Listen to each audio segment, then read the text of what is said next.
भारत और पाकिस्तान के बीच 4 दिनों में बने जंग के हालात में तुर्की और चीन के हथियार बुरी तरह से पिट गए और इसमें दोनों देशों में की दुनिया भर में काफी फजीहत हुई। और इसी फजीहत की खींच मिटाने के लिए तुर्की और चीन ने भारत के खिलाफ प्रोपेगेंडा वार शुरू कर दिया। तो भारत ने चीन और तुर्की पर डिजिटल स्ट्राइक करते हुए चीन के ग्लोबल टाइम्स, शिन्हुआ और तुर्की की सरकारी चैनल के एक्स अकाउंट को बैन कर दिया। ये तो पूरी दुनिया जान चुकी है कि भारत के खिलाफ पाकिस्तान ने ड्रोन्स का जमकर इस्तेमाल किया और ये तुर्की के थे। हालांकि तुर्की का कोई भी ड्रोन निशाने पर नहीं लगा क्योंकि भारत ने सबको हवा में ही मार गिराया। लेकिन इन सब के बीच बड़ी खबर ये कि दोनों देशों के बीच अंतर्राष्ट्रीय सीमा पार अलग अलग हमलों में कुल 350 से अधिक टर्किश ड्रोन्स का इस्तेमाल हुआ। सूत्रों के मुताबिक पाकिस्तान में मौजूद तुर्की के सैन्यकर्मी भारत के खिलाफ ड्रोन हमलों में शामिल थे। सूत्रों ने बताया कि ऑपरेशन सिंदूर के बाद भारत के पर ड्रोन के हमले करने में तुर्की सलाहकारों ने पाकिस्तानी सेना की मदद की थी।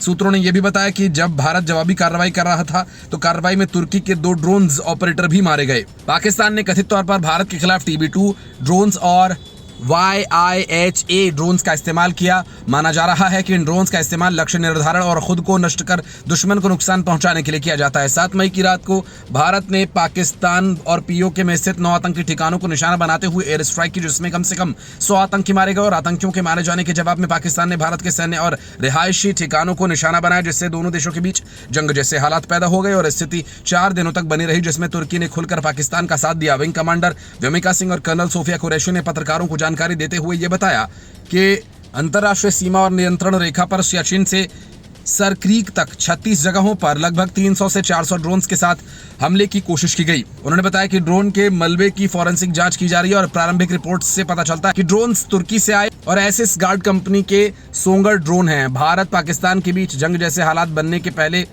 लड़ाई शुरू होने के पहले तुर्की नौसेना का एक युद्धपोत कराची बंदरगाह पर पहुंचा था और युद्धपोत के कराची पहुंचने से पहले तुर्की के C-130 एयरक्राफ्ट ने कराची में लैंड किया था। और पाकिस्तान की मीडिया में दावा किया गया कि एयरक्राफ्ट में लड़ाकू हथियार हैं, लेकिन तुर्की के रक्षा मंत्रालय ने उन दावों को खारिज करते हुए कहा एयरक्राफ्ट ईंधन भरने के लिए कराची में उतरा था, न कि उससे पाकिस्तान को हथियारों की सप्लाई की गई। तुर्की के राष्ट्रपति रेचेप तैयब एर्दोगान भी पूरे तनाव के दौरान पाकिस्तान के साथ खड़े दिखे। भारत के एयर स्ट्राइक में पाकिस्तानी आतंकियों की मौत की खबर के बाद सोशल मीडिया एक्स पर लिखा था कि हम इस बात को लेकर फिक्रमंद हैं कि पाकिस्तान और भारत के बीच तनाव मिसाइल हमलों के कारण व्यापक संघर्ष में बदल सकता है, जिसके कारण बड़ी संख्या में नागरिक शहीद हो सकते हैं।